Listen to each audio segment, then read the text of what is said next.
Hey, Skeeter Nation. If you are watching this training, then you have been slated to prep for TELPAS testing. You may be assigned to be the test administrator. You may be an assist. You may be a lead. You could be in a testing hallway restroom. Um, you could monitoring the restroom. You could also be serving as the actual testing administrator for TELPAS. So we're going to give you some information about the whole day that everybody will receive, and then we'll plug on through to TELPAS. Allie and I have divided staff, so people are either completing SAT training and or completing TELPAS training, and this is our focused training for those specific tests. All training verification forms will be due Wednesday, the 26th of February by 4:30.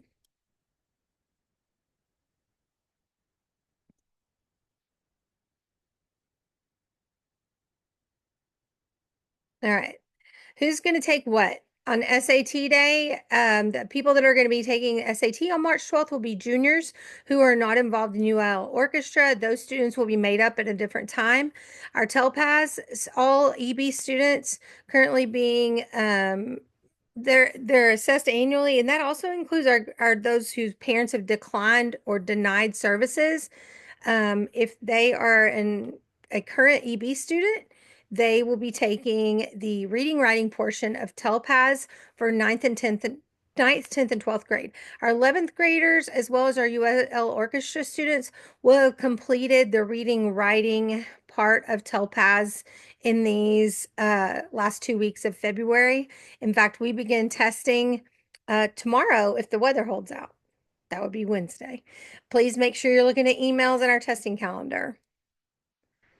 Make sure you're talking with students about the importance of being on time and being at their assigned room. Students will be participating in several activities this day, but majority of our students will be testing. We have 750-ish EB students on our campus, and our junior class, between those two populations, it's the majority of our kids that will be testing that day. But seniors have some things that they need to take care of. We have English 1 and 2 pullouts. There's a lot of different things going on, and moving pieces are, it's very critical. Everybody pays attention to the information that's shared. So make sure, encourage your kids to be here, give them some kind of incentive because we will go to regular schedule that day at some point. On March 5th, I'm going to share our alpha lists. Those can be posted to Google Classroom, the alpha list. But please do not post the list that is for staff assignments, rosters for attendance. It contains other information that's for academic need, and it's confidential. It should not be shared. We hope to go back to schedule at 3A.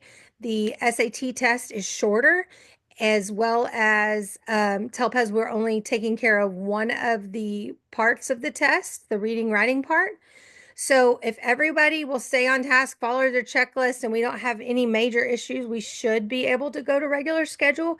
If that changes, then you'll be notified. Assist will notify testing rooms. Emails will be used for non-testing rooms.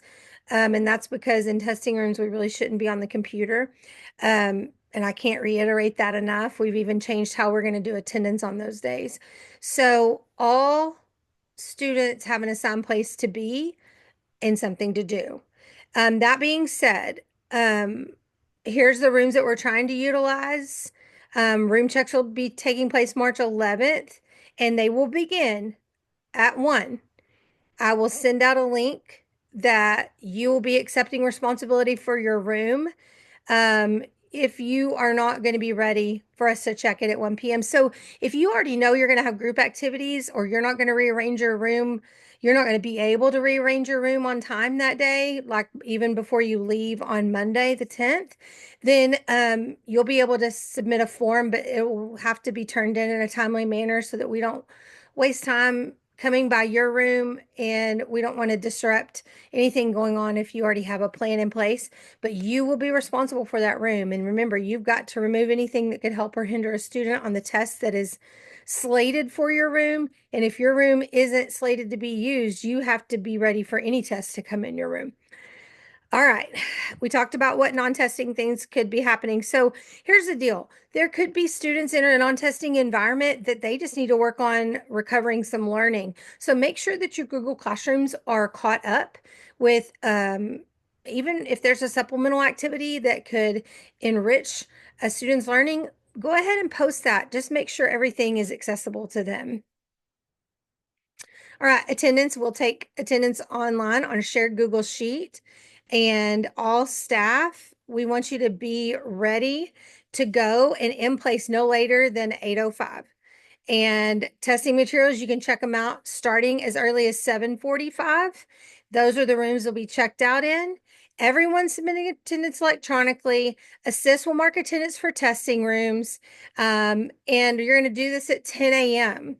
And because we're changing up our procedures a little bit, there won't be so many people on the Google Sheet, and this should help manage our activity a little bit better. Testing rooms, we're taking that, alleviating that responsibility from you so that you can be more engaged and actively monitoring in your room.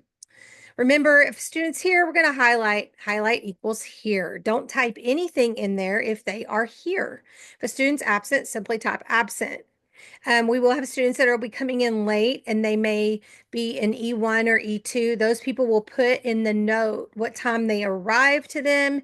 And those are students that are too late to test. If they're slated for a non-testing room, they will go to the non-testing room. But once SAT starts, we can't accept them late.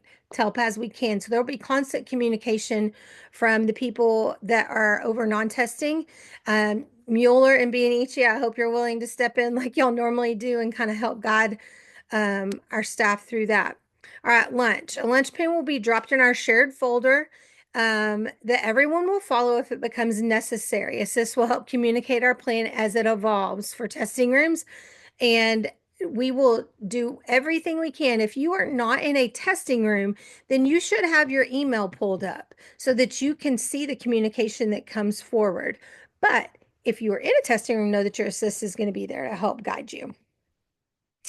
All right, if you have questions, ask. I can't make things better if you don't communicate with me. I will do the best that I can. Remember, these days have been on our testing calendar since August, and they've been shared. Even if you haven't accessed them, they've been in our Google Calendar, and they're in my email signature. Every email I send, and I send a lot of those. So I'm sorry, I have a lot of information to get out. Please, please, please read and pay attention for detail and ask a question if you have it. Just know that these are considered blackout days. And if you haven't already told me you'll be out, please know no matter what, you're going to have approval from a principal. Attendance rosters and staff assignments, again, they'll be shared with you posted Wednesday, March 5th. I'll do it in the email. Rosters are likely continually being updated because people continue to withdraw and enroll. And I will not notate our DAEP students until the night before because that's a very fluid thing at times, and we want to be as current as possible. If emergency arises on test day, please call or text me as soon as you know what's going on. I know I am not the priority when you have a family emergency, but it will really help us get some things in place, and our concern will also be for you and yours. Allie Clements will be facilitating SAT. I'm focusing on TELPAS. Testers too late to test, they're going to go through Bianici and Mueller. And we will utilize our ROTC room as well as E1 and E2. They will not be putting people in the auditorium. We are going to have staff that will stay with students as they come in late. Always follow your checklist in a testing room. This is what helps us all be on the same page. It helps us make sure that you are doing all the things that you're instructed to do, and we are in compliance with all of our state regulations. All right. TELPAS, there's listening, speaking, reading, writing, and it answers the question of our English proficiency and our growth in English language for our kids. These are just an overview of TELPAS. If you're not understanding what it is, these are the different levels. And it helps us set learning goals for EBs. Parents can be aware of their progress.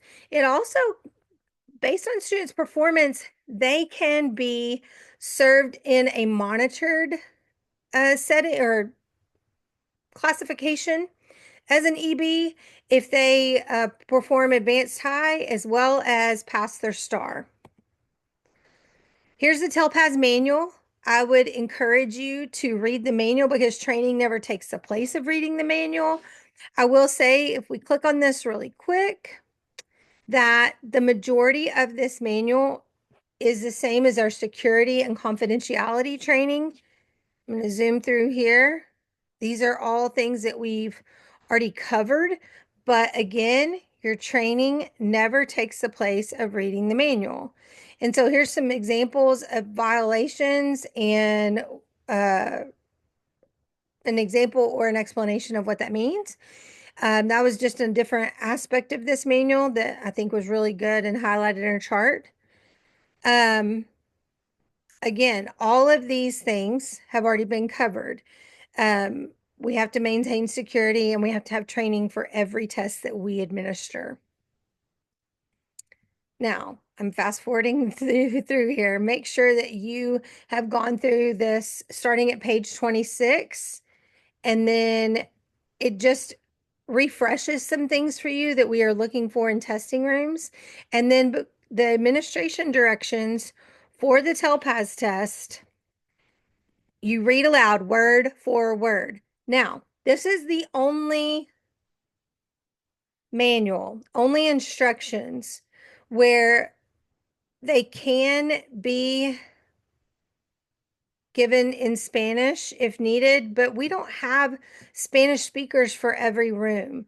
So what I can say is you can also simplify the language. You just cannot take away from the intention of the direction. And it does say that in this manual. So as best you can, the priority is to read the bold statements as indicated. Okay, going back to our slides. As we prepare to test, just remember we've got to do the processes and procedures that are in the manual. We've got to make sure that everybody is allowed the supports if that is something that's designated them for TELPAS. TELPAS is different than STAR, so they don't necessarily have accommodations. If they were decided upon, then they'll have them, and we have to put them in place, and you'll have an accommodation sheet. Remember, we have to maintain the testing security and all of those things that we have already gone through in our security training, they apply. Remember the directions like we talked about, make sure you've read over those. And we already talked about all the things that are on here. You are permitted to adjust the language and specificity of the administration instruction to the level of English proficiency of the students in your room. I will tell you that 600 of our students have been in the US 6+ years. So I'm pretty confident the majority of our students are going to understand, but when you ask them if they need help in understanding, you can simplify the language for them. Make sure that this is in the manual, even though this is a reading writing test. When the checklist says make sure there's headphones on each desk, they can start the whole test that way. We'll start the day with their tickets and a set of headphones. Even though it's reading writing, there's a chance that they could put a question in there that's or something that needs to be listened to. All right. This is how we all stay in compliance with our guidelines and we all operate and cover the same things. I'm not going to read every single thing in this checklist, but you are responsible for it. And this is kind of how it goes. So, you'll pick up testing materials for TELPAS in the testing office in L109. We need this done by 8:05. So you need to, there's going to be a lot of rooms for TELPAS. You can start checking out as early as 7:45. You can be lined up ready to go and waiting on me before then. And if I'm ready, I will gladly check out to you. So all staff should be in your place at 8. I know that the slideshow says 8:05. So either of those can be an answer on your verification form. I'll accept 8 o'clock, 8:05.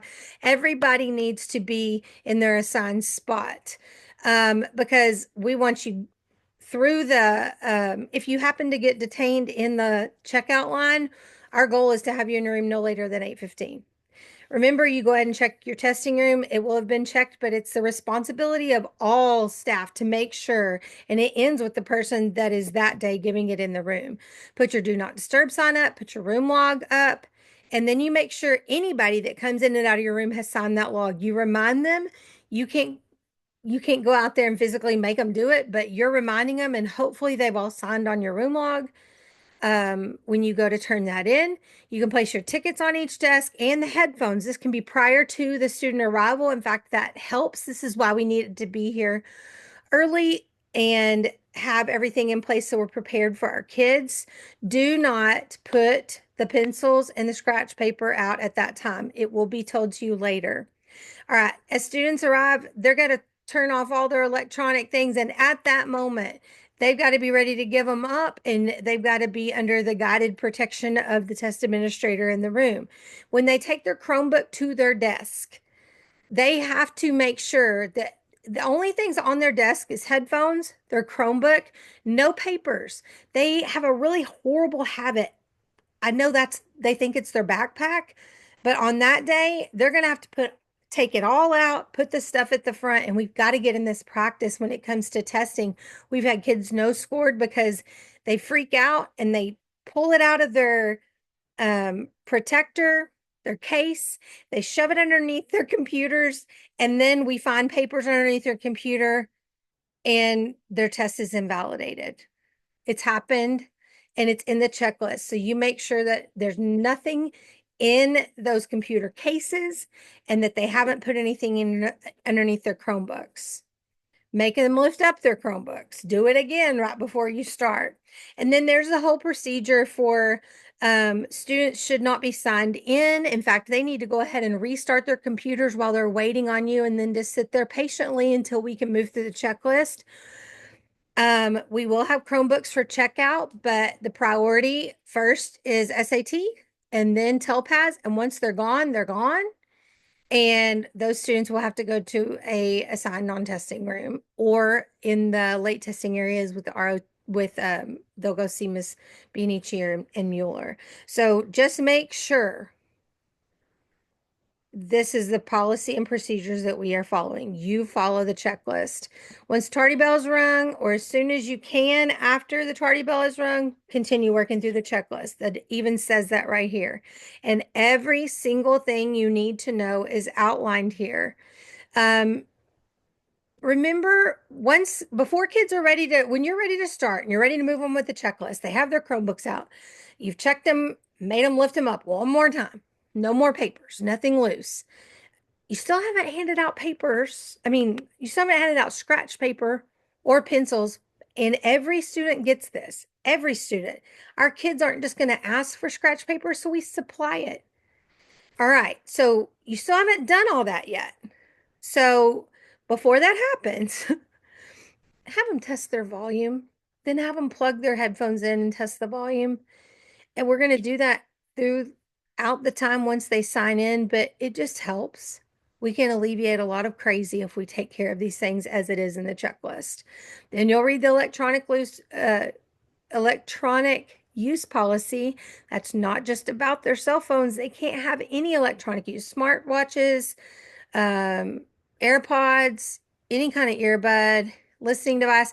So remember also in our dress code, they shouldn't have their hoodies on. And that's because it camouflages what they have in their ears. All of those things will invalidate their test and make them no scored.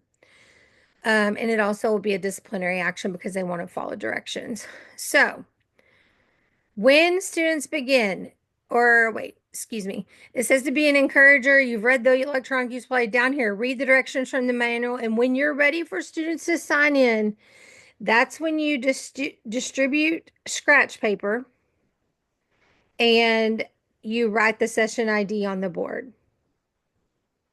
You distribute scratch paper and write the session ID on the board. So I'm going to fix this little typo right here while we're in here.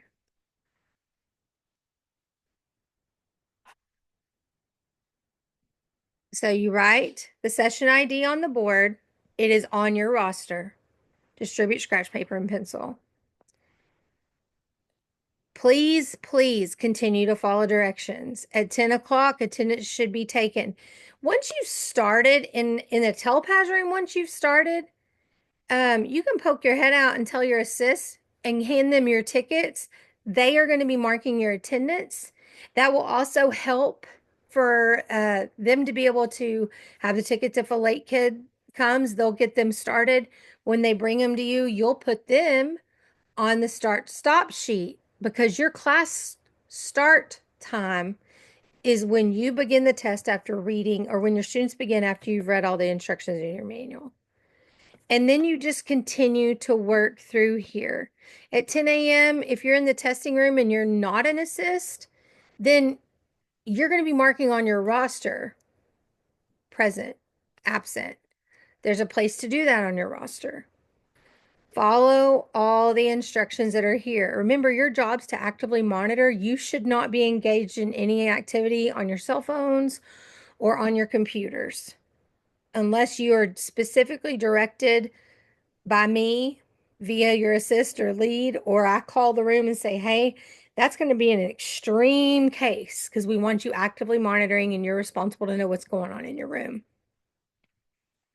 All right. So when you're reading your directions, remember to tell them to raise their hand when they're finished so you can guide them through submitting. And you're just going to go through that process. They're ready to submit. You're going to make sure they've answered all their questions. TELPAS questions vary by difficulty. So they'll do certain questions and then they'll scale back the difficulty. Then they'll do harder and scale it back. And so you could feasibly have a room full of kids on different questions at any given time. Regardless, you're actively monitoring, you're recording their finish times as they finish. You're going to put that on their ticket and on your paper. And that's just in case kids start finishing so quickly. If you'll very quickly put their times on their ticket, then you can transfer that over to the roster. All the times have to be on the roster before you bring it to the testing office. And even as students finish, they cannot have their electronics back. They cannot work on anything. You can't give them their items from the front. Nothing can be given back until your box has been turned into the testing office and signed off on. Okay, so make sure that you follow your checklist. And even through here, it guides you into how to be prepared to turn in your bucket. Scratch paper has to be accounted for, as do tickets. Make sure those are in different stacks. And there's a little side note on here. 10 minutes is a long time for you to have an assist in your room. Our assists have 4 and 5 rooms in most cases that they're over, and we could have an emergency and be spread very thin.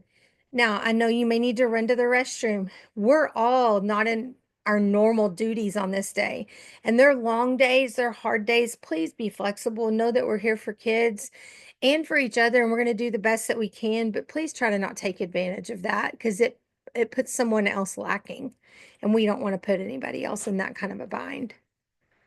All right, let's move on. All right. So if you have questions, ask them. You can call 27815, but you can also email. You can stop by. There is a note on my door that if the door is unlocked, come on in.